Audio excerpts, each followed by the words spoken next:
What's up, y'all? So you might have seen the recent tech video from Broski about being plus 11 in Street Fighter 6 and how this is kind of the magic number for some specific tech. So this video is kind of a follow-up to that for Cammy. I'm going to go over a short explanation of the tech and show a bunch of examples of how to make her plus 11. If you're not familiar with the tech yet, I highly recommend going and watching Broski's video on his channel first, because he breaks everything down, what the tech is, which characters use it well, what are the different options and outcomes.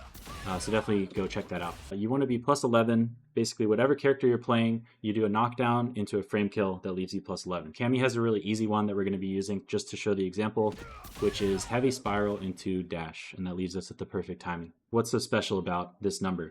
It turns out that many of us are familiar with cancels, like normal into special, normal into super, right? But these happen during active frames. The active frames have to both start and connect in order for this to be cancelable, right?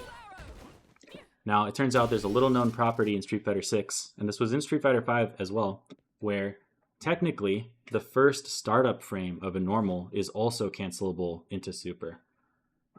So this is basically putting ourselves at the perfect timing to exploit that fact. You do drive rush jab, there's a 4-frame gap, and then if they super, you're going to be jabbing on the perfect frame to super back, even though you're kind of the aggressor by doing the drive rush jab. So let's look at all the different outcomes that can happen. So first of all, if they just get hit, you get a drive rush jab, right? Plus 9 on Cammy, it's going to be powered up, you can go into a big confirm. Now if they block,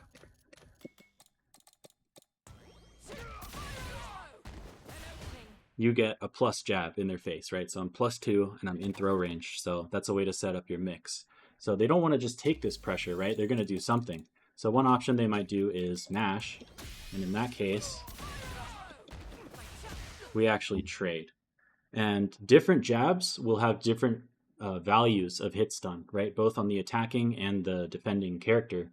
So this is plus 4 in this case, but it's going to slightly vary depending on who the two characters are. But that is plus 4, and we're close enough. So technically, we actually get a confirm here by confirming the jab off the trade. So another thing they might do is DP. And it turns out this is the answer to the tech. This tech loses to DP, straight up. But they have another reversal option, which is super, right? So for example, if Ryu does level 1. Okay, so he wake up supers, and did you see that Cammy is kind of frozen on a very particular frame and stance?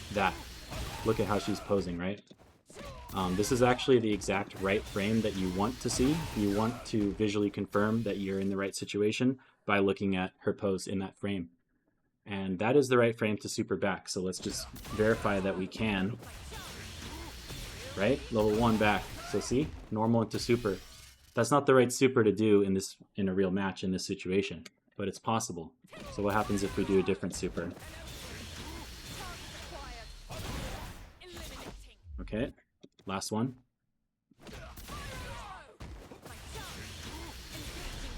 See, so this tech is very potent if you know when to apply it. Broski does a good job of explaining which characters take better advantage of it. But yeah, I would say it seems to be a lot better when they have DP is either risky or unavailable and super is available, right? They're going to be more likely to super in that kind of case. So that's how the tech works. That's the plus 11 thing. And without further ado, I will show you the rest of the examples of how to set up plus 11 with Cammy. Let me know what you guys think, and I'll see you in the next one.